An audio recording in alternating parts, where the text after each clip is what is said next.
धीरज धर्म मित्र अरु नारी, आपत्ति काल परिचय चारी। ऐसा पति कर किए अपमान, नारी पाऊ यमपुर दुख नाना। जो पत्नी अपने पति का अपमान करती हो, जो पति अपने पति को पति न समझती हो, वो यमपुर में राक्षस बनती है। वह कभी भी जो है दूसरे लोक में नहीं जा सकती, वो कभी सुख नहीं पा सकती। पत्नी का पति परमेश्वर है, पति का पति ही, पत्नी का पति ही भगवान है। एक ही धर्म एक व्रत नेमा, काय वचन मन पति पद सेवा। पत्नी का एक ही कर्तव्य है, वो क्या है? पति के पदों की सेवा करना, पति के चरणों की सेवा करना, वही पत्नी है। सीता मैया ने अपने सारे वैभव को ठुकरा दिया, अपने सारे राज महल को त्याग दिया। किसके लिए? अपने पति के लिए, अपने स्वामी के लिए। कहाँ चल पड़ी? जंगल में। पति चाहे कैसा भी हो, पति चाहे जिस हाल में हो, अपना पति परमात्मा ही होता है। वो पति चाहे जैसा भी रहता हो, चाहे उसके पास धन है, चाहे उसके पास नहीं है, फिर भी अपना पति ही होता है। पति ही परमेश्वर है। चाहे वो पति कितना भी कंगाल क्यों ना हो गया हो, चाहे उस पति पर कितना भी दुख क्यों ना लग गया हो, चाहे उस पति पर कितना भी जो है भार क्यों ना चढ़ा पड़ा हो, परंतु पति ही होता है। जो निरंतर अपने पति की सेवा करती है, जो निरंतर अपने पति को परमेश्वर मानती है, उसके घर में हमेशा साक्षात लक्ष्मी वास करती है। राम के पास क्या है? जंगल में घास और फूस, है ना, खाने के लिए पत्ते, है ना। इसलिए फिर भी सीता मैया राम जी से अथाह प्रेम करती है, पूर्ण सहयोग देती है। इस तरह से पत्नी होनी चाहिए। वही घर आगे बढ़ता है जिस घर में पति और पत्नी में प्रेम होता है, जिस घर में पति और पत्नी की सुनती है और पत्नी पति की सुनता है, वह घर साक्षात स्वर्ग के समान होता है।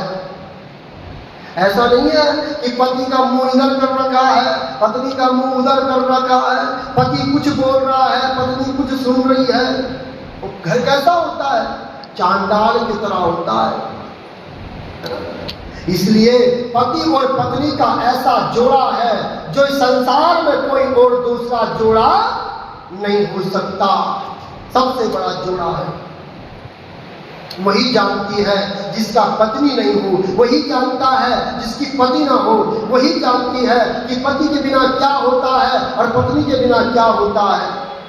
इसलिए सदैव अपने आप इन दोनों पति पत्नी में प्रेम बना के रखो, हमेशा अपने घर को एक सुंदर बना के रखो। आज चंचला जो है अपने पति के उद्धार के बारे में पूछती है कि कैसे मेरी पति का उद्धार होगा, कैसे पति जो है उद्धार को प्राप्त होगा। अब मां गौरी कहती है कि उद्धार का एक ही रास्ता है। वो क्या है? शिव शंकर भगवान की कथा उसे सुना दी जाए। किसको? बिंदु। चंचला के पति को जो है कथा सुना दी जाए। कथा सुनते ही जो है उसका मन सुंदर हो जाएगा, साफ हो जाएगा और फिर से वो देव के तुल्य हो जाएगा। इतनी शक्ति है इस शिव महापुराण में। बोलिए शिव महापुराण की जय। साक्षात मां गौरी कहती है कि अगर महा से महा राक्षस भी, बड़े से बड़ा उदंडी भी अगर शिव शंकर भगवान की कथा सुनता है तो उसकी भी बुद्धि शुद्ध हो जाती है। इसलिए हे चंचला, कुछ ऐसा प्रयास कर कि तेरा पति इस महापुराण, शिव महापुराण की कथा सुने। तो क्या किया जाए? अब गौरी ने जो है गंधर्व पुत्र तिब्रू को प्रकट किया। तिब्रू शिव शंकर भगवान का महाभक्त था, बड़ा भक्त था, शिव शंकर भगवान की कथा करने में निपुण था। तो इसलिए आज गंधर्व पुत्र तिब्रू को बुलाया गया। तो तिब्रू ने मां भगवती की आज्ञा पाते ही चंचला के साथ और अपने गणों साथ वहां चल पड़ा जहां विंध्या पर्वत पर बिंदुक नाम का राक्षस बैठा हुआ था। वहां गए, पहले उसे कथा सुनाने का प्रयास किया, परंतु जैसे जैसे तिमरू कथा बिंदुक कथा सुनता है वैसे वैसे वहां से भागता है। याद रखना, कभी भी आजमाना, जो इस कथा को हर कोई नहीं सुन सकता। बहुत सारे ऐसे भी होंगे कि जहां जहां ये आवाज जा रही होगी वो रुई लगा के बैठ गया होगा कि आवाज आ गई, थोड़ा डिस्टर्ब, रब प्रसाद कर रहा, सोने नहीं दे रहा पंडित जी को, है ना। कोई ऐसे भी होते हैं क्योंकि उसके भाग्य में नहीं है। कोई ऐसा है कि जो दूर से चलकर यहाँ बैठा हुआ कथा सुनता है ना। भाग्य की बात है कि नहीं, है ना। उसके भाग्य में नहीं है, इसलिए वो दरवाजा कुंडी लगा के शीशा लगा के बैठा हुआ है, कथा मेरे कानों में न पड़े। कोई ऐसा है जो अपने सारे काम काज छोड़कर, अपने घर गृहस्थी को छोड़कर भगवान की कथा में बैठा हुआ है। तो भाग्य में फर्क है कि नहीं। इसी तरह भगवान से प्रार्थना करो कि हम बिंदु की तरह ना बने, कि हम कथा से भागे। आज बिंदु जैसे जैसे कथा को सुनता है भागना प्रारंभ कर देता है, उछलना प्रारंभ कर देता है, उदंड मचाना प्रारंभ कर देता है। अब तिमरू तो बलवान भी था, अब बुद्धिमान भी था। तो अब तिमरू ने अपने सैनिकों को बुलाया और रस्सी से एक पेड़ से आज बिंदु को बांध दिया। बोलिए शिव शंकर भगवान की जय। पेड़ क्या है? धर्म है। वो रस्सी क्या है? आत्मा है। जब आत्मा धर्म रूपी खंबे से बंध जाती है तो हमारी बुद्धि, हमारा मन अपने आप शांत हो जाता है, हमारे मन, हमारे बुद्धि अपने आप सुधर जाती है।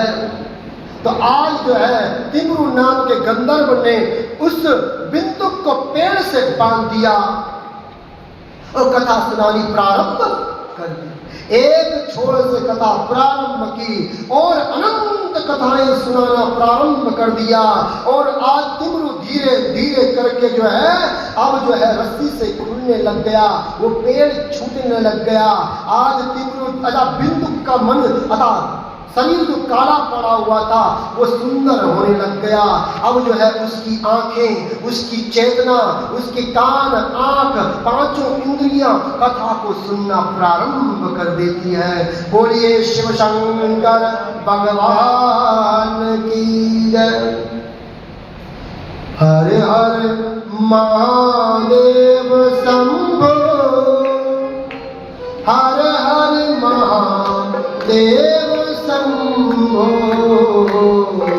हर हर महादेव शंभो, हर हर महादेव शंभो,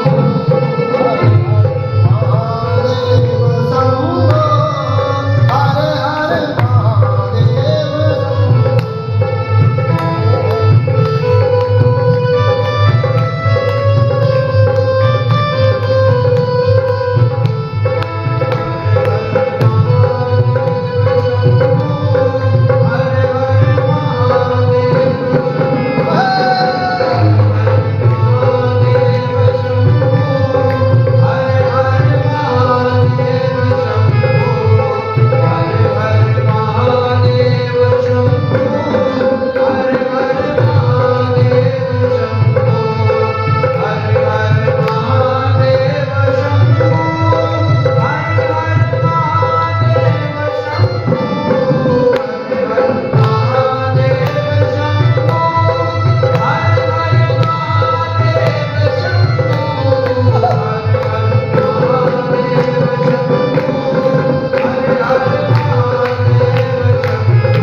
तेरा पल पल बीता जाए मुख से जप ले नमः शिवाय। हमेशा भगवान का ध्यान करते रहो। आज तिमरू जो है आप वित्त को यही कथा सुना रहा है, इसलिए तूने अपने पल पल को बेकार किया है, अपने दिन दिन को बेकार किया है, अपने जो है मौज मजाक मस्ती में तूने अपने समय को व्यतीत किया है। परंतु जो असली था वो छोड़ गया। वो क्या है? महादेव का नाम। तेरा पल पल बीता जाए मुख से जप ले नमः शिवाय। तेरा पल पल बीता जाए मुख से जप ले नमः शिवाय। तेरा पल पल बीता जाए मुख से जप ले नमः शिवाय। तेरा पल पल बीता जाए मुख से जप ले नमः शिवाय। तेरा पल पल बीता जाए मुख से जप ले नमः शिवाय। यही मुक्ति है पाए मुख से जप ले नमः शिवाय। यही मुक्ति है पाए मुख से जप ले नमः शिवाय। पल पल बीता जाए मुख से जप ले नमः शिवाय।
शिव शिव तुम हृदय से बोलो, शिव शिव तुम हृदय से बोलो। मन मंदिर का पर्दा खोलो, मन मंदिर का पर्दा खोलो। शिव शिव तुम हृदय से बोलो, मन मंदिर का पर्दा खोलो। शिव शिव तुम हृदय से बोलो, मन मंदिर का पर्दा खोलो।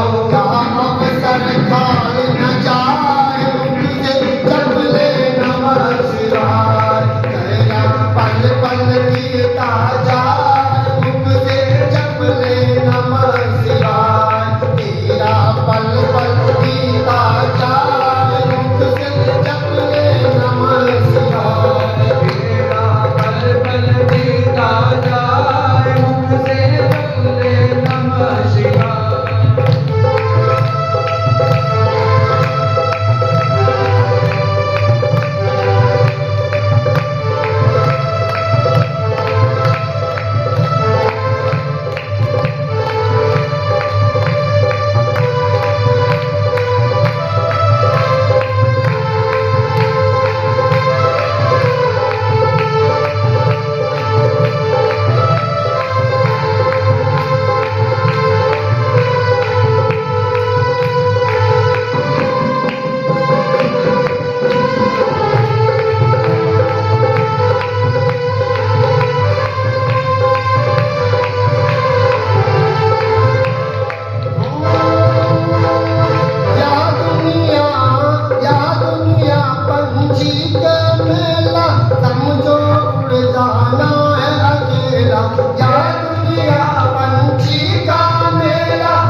व्यवहार में कुछ भी अपना नहीं, ये तन भी साथ नहीं जाएगा।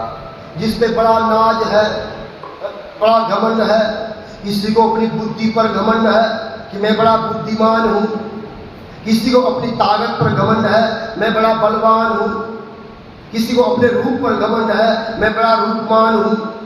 परंतु ये सिर्फ 4 दिन की चांदना है, एक न एक दिन तो ये भी ढल जाएगा। धीरे धीरे करके ये शरीर भी अपने साथ नहीं लेता। कि पहले अपने बाल सफेद होने लग जाते हैं, बाल ने साथ छोड़ दिया है? उसके बाद कानों ने सुनना बंद कर दिया, कानों ने साथ छोड़ दिया।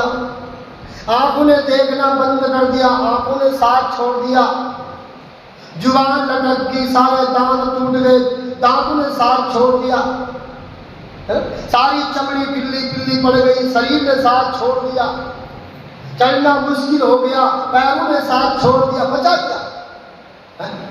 जिनमें बड़ा अभिमान था, बड़ी गंगी मारता था, आज सफेद बाल है। बड़ी इधर उधर की चुगलियां सुनता था, आज सुनाई नहीं दे रहा। इधर उधर ताकता था, आज दिखाई नहीं दे रहा। ये समय का चक्र है। समय समय सब समरत है, समय समय बलवान। भील के हाथों लुट गया अर्जुन, वही तीर वही बाण। अर्जुन को बड़ा अभिमान है कि मेरे से बढ़कर कोई धनुर्धर नहीं है, मैं तो बड़ा धनुर्धर हूं। अरे पागल, तेरे आगे भगवान बैठा, ऊपर भगवान बैठा है, सामने भगवान, आगे भगवान, पीछे भगवान, तो तेरे को समर्थ हो गई। जैसे ही घमंड दिखाना प्रारंभ किया, कृष्ण ने साथ छोड़ दिया, हनुमान ने साथ छोड़ दिया, अपने देवी देवता इधर उधर चले गए। अब बाकी अर्जुन बचा। अब क्या करेगा अर्जुन? उसी घमंड में जंगल से गुजर रहा है, बड़े मद चाल चल रहा है कि मैं तो बड़ा ताकतवर हूँ। गांव में जंगल में लुटेरे थे जिनके हाथ सब डंडियां थी, उन्होंने जरा सा अर्जुन को डराया और अर्जुन वहीं पर उनके साथ हार गए। तो किसका बल था? अर्जुन का बल था या भगवान का बल था? भगवान का बल। हमारी इतनी भी सामर्थ्य नहीं है कि हम एक तिनकों को उठा सके, इतनी भी सामर्थ्य नहीं है। हम जो चल रहे हैं इस श्वास के माध्यम से चल रहे हैं। जिस दिन ये श्वास थमी नहीं कि हमारा ये 5 फुट का शरीर धड़ाम से गिर जाएगा, अब पानी पीना भी मुश्किल हो जाएगा, सामने रखा हुआ अन्न खाना मुश्किल हो जाएगा, बैंक में रखे हुए पैसा गिनना मुश्किल हो जाएगा। है? किसके आधार पर? सांस के आधार पर। हमें एक एक सांस दी है उस परमात्मा ने, इसलिए बार बार उसका धन्यवाद करो। हम कहते हैं उस परमात्मा ने हमें क्या दिया, क्या नहीं दिया। अरे भगवान को कोसता है, उस भगवान ने क्या नहीं दिया? इतनी सुंदर नैन दिए हैं, इतनी सुंदर आंख दी है, कान दिया है, शरीर दिया है, सोचने की बुद्धि दी है, समझने का ज्ञान दिया है, धर्म दिया है, कर्म दिया है। इससे बढ़कर और क्या देगा? तूने क्या दिया? हम भगवान को क्या देते हैं? हम भगवान पर सुबह को शिव जी पर एक जल लोटा चढ़ाना बड़ा मुश्किल हो जाता है। एक लोटा जल तो हमसे शिव जी पर नहीं चढ़ता। हर बात करता है भगवान ने हमें क्या दिया। इसलिए भगवान ने जितना दिया है, जो दिया है, उसी में प्रसन्न रहना सीखो। जितना है उसी में खुश रहना सीखो। जो हो रहा है उसी में प्रसन्न रहना सीखो। अगर तुम प्रसन्न रहोगे तो तुम्हारी आत्मा प्रसन्न रहेगी, और जब आत्मा प्रसन्न रहेगी तो तुम्हारा परमात्मा भी तुम पर प्रसन्न रहेगा। ये जो हम भोग रहे हैं ये सब हमारे कर्मों का है। हमने जिस तरह से अपने कर्म किए होंगे उसी तरह से हमें फल मिल रहा है। कोई राजा बना है, कोई रंग बना है, कोई शरीर से कमजोर, कोई धन से कमजोर, कोई वाणी से कमजोर, कोई बुद्धि से कमजोर। ये कैसे हुआ? सब एक जैसे क्यों नहीं? कारण सिर्फ कर्म आधार है। इसलिए हमें क्या सुधारना है? कर्म को। जिसने अपने कर्म को सुधार दिया वो परमात्मा को पा लेता है। इसलिए हमें प्रयास करना है कि हमारे कर्म अच्छे हों। आज उसी तरह से जो है चंचुला के पति कथा सुनने से भयभीत था, परंतु धीरे धीरे उसने भगवान की कथा सुनी, भगवान का रसपान किया। शिव शंकर भगवान की कथा सुनते ही उसका शरीर तो छोड़ो, उसकी आत्मा भी सुंदर हो गई और एक देव तुल्य हो गया और भगवान के विमान में बैठकर साक्षात शिव शंकर भगवान के कैलाश धाम को चला गया। बोलिए शिव शंकर भगवान की जय। ये कैलाश है, कैलाश अलग नहीं है, कहीं कैलाश नहीं है।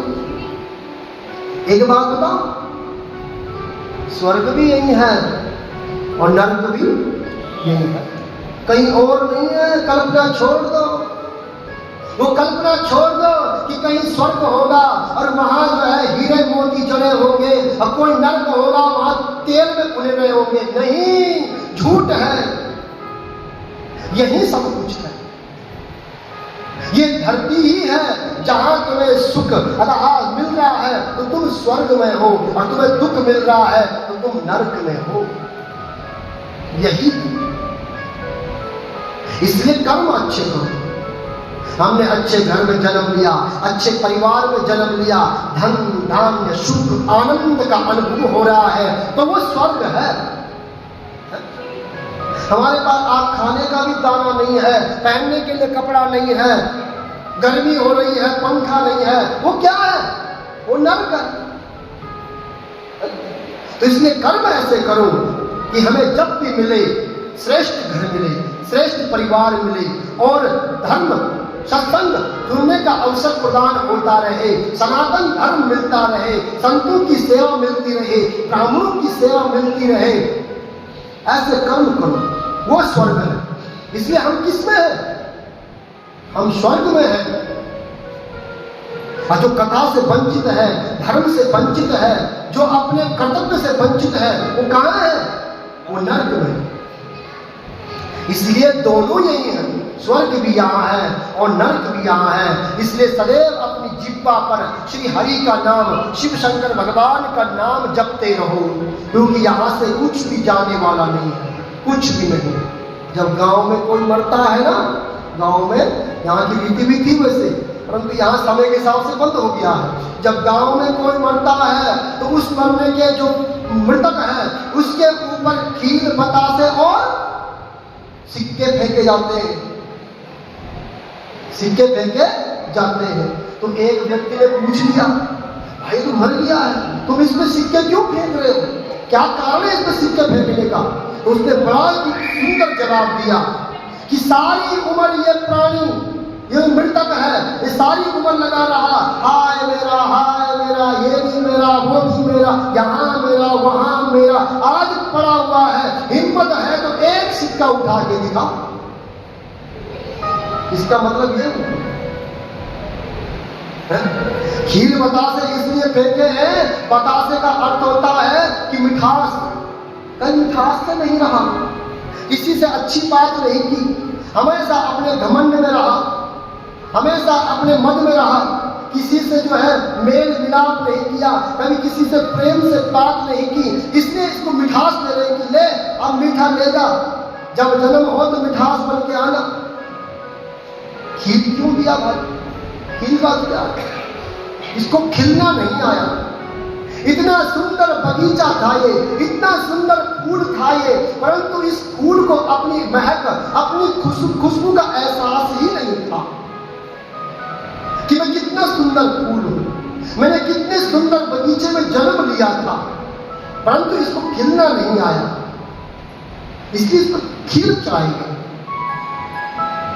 इसलिए मात पिता भ्राता सब कोई, मात पिता भ्राता सब कोई, संकट में पूछत नहीं कोई। सब कुछ अपना है, मात है, भ्रात है, बंधु है, परंतु कभी अजमा के देखना, ये यारी दोस्ती भाई बंद तब तक सीमित में है जब तक तुम्हारी जेब में धन पड़ा हुआ है, तब तक सलूट है, तब तक सलूट मिल रहा है, तब तक वाई मिल रही है, जब तक धन पड़ा हुआ है। न रहने का नाटक करके देखो, कितनी सलूट मिलती है ना।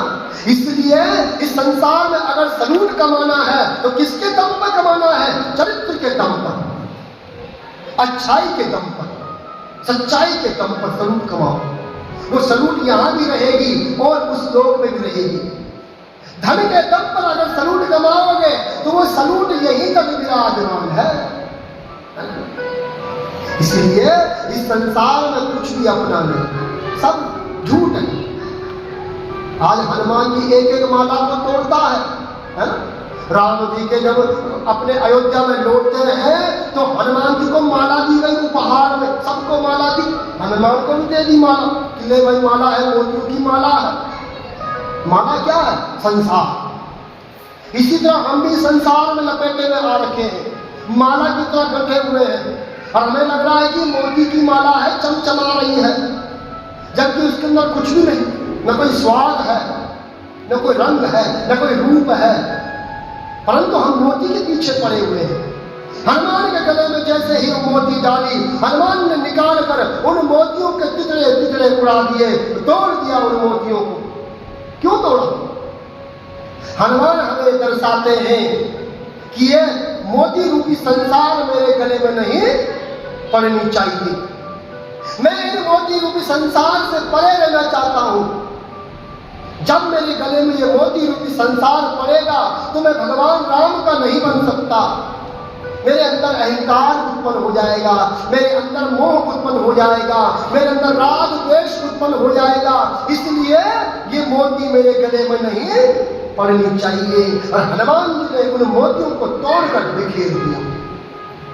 इस संसार को बिखेर दो, इस संसार को तब तक सीमित रखो जितना सीमित है। मैं ये नहीं कहता, शास्त्र ये नहीं कहता कि तुम पुत्र को मत मानो, धर्म को मत मानो, माता पिता को मत मानो। भगवान तो पहले कहता है कि सबसे बड़ा कौन है? माता पिता। सबसे बड़ा कौन है? गृहस्थी आश्रम। भगवान कहते हैं। परंतु जो गृहस्थ में रहकर गृहस्थ में ही डूब जाता है वो महापापी है। गृहस्थ में रहकर उस परमात्मा को याद करते रहो, उस गृहस्थ में रहकर संतों की सेवा करते रहो, उस गृहस्थ में रहकर दान पुण्य करते रहो, वही गृहस्थ तुम्हारा क्या बन जाएगा? स्वर्ग बन जाएगा। गोपियां आज कृष्ण हल्की सी मुस्कान सी बांसुरी बजाते हैं और गोपियां रोड़ी तोड़ी अपनी रोटी को भूलकर, अपने चौके को भूलकर कृष्ण भगवान की मुरली के पीछे भागने लग जाती है। कृष्ण कौन है? भगवान है। मुरली क्या है? धर्म। जब जब धर्म की बांसुरी बजे तब तब तुम भाग पड़ो। जब जब संगत की बांसुरी बज पड़े तब तब भाग पड़ो।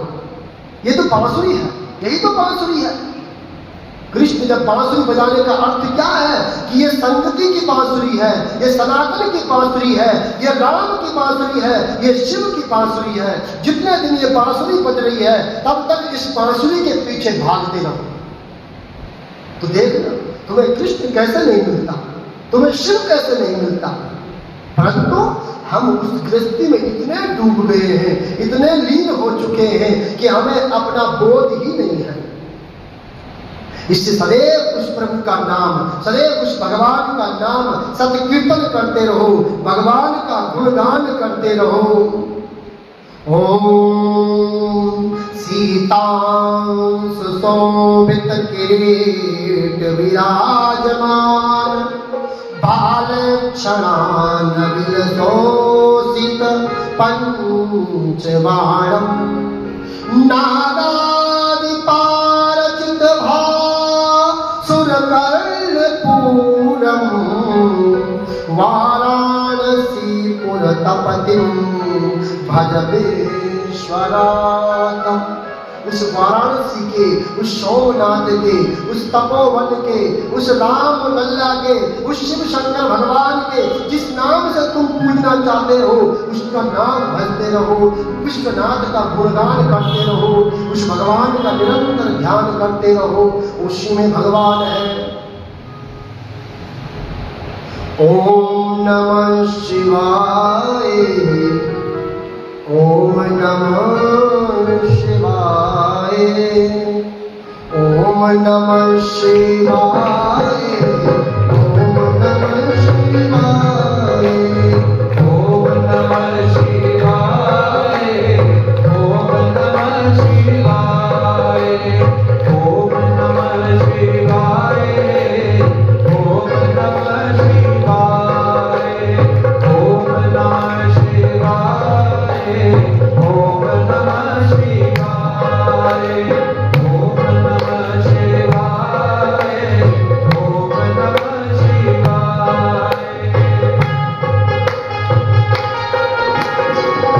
शिवाय, ओम नमः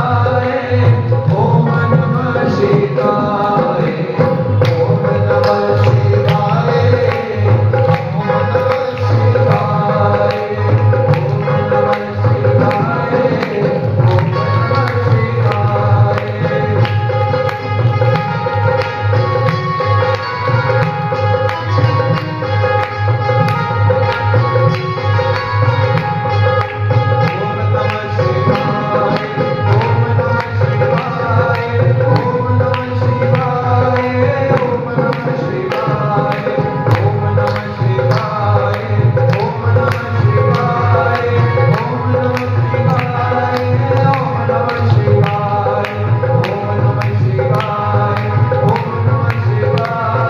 ओम नमः शिवाय, ओम नमः शिवाय।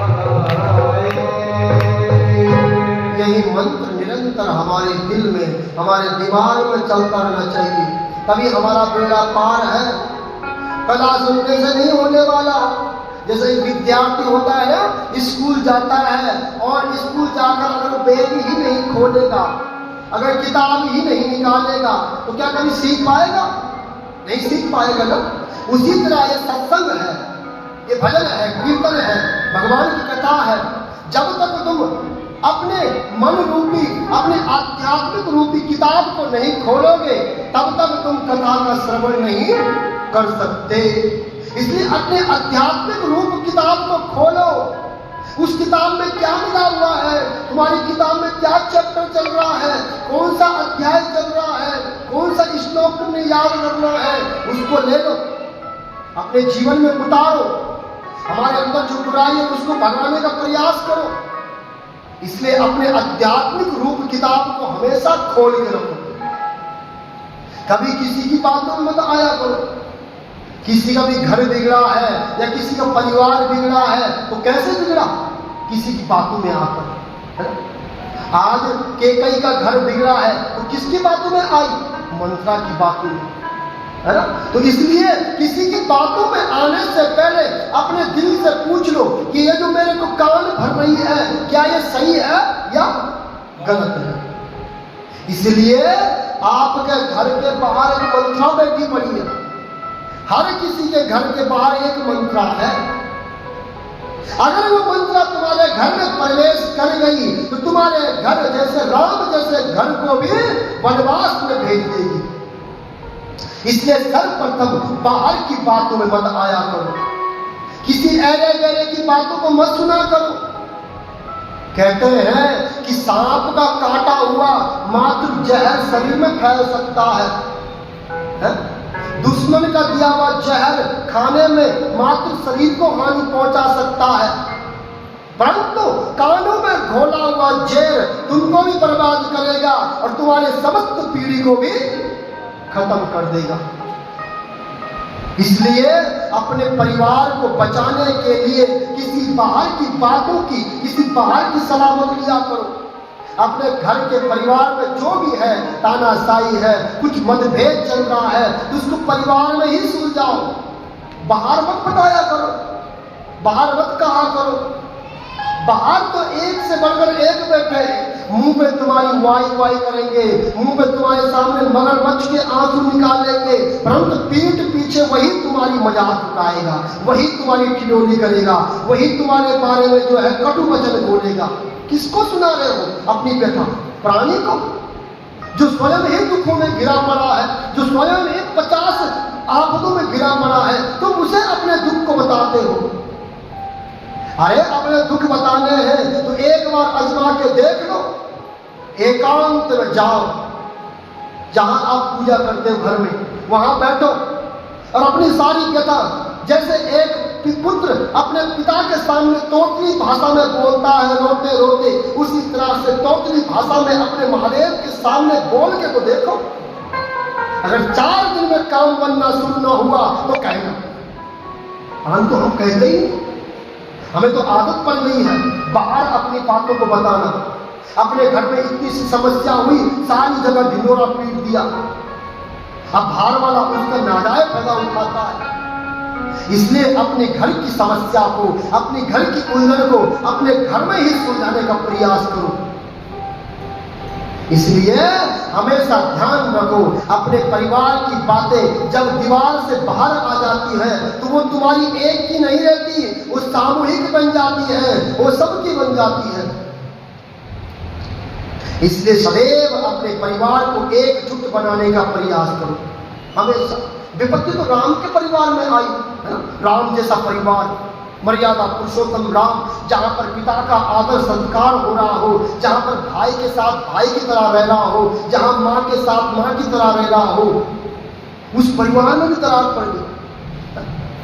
ये समय सबके साथ आता है, परंतु सतर्कता, जो सतर्कता रहता है वो इसका घर संभल जाता है, और जो मंत्रा के बातों में फंस जाता है वो वनवास को चला जाता है। बोलिए शंकर भगवान की जय। श्री कृष्ण गोविंद हरे मुरारी, हे नाथ नारायण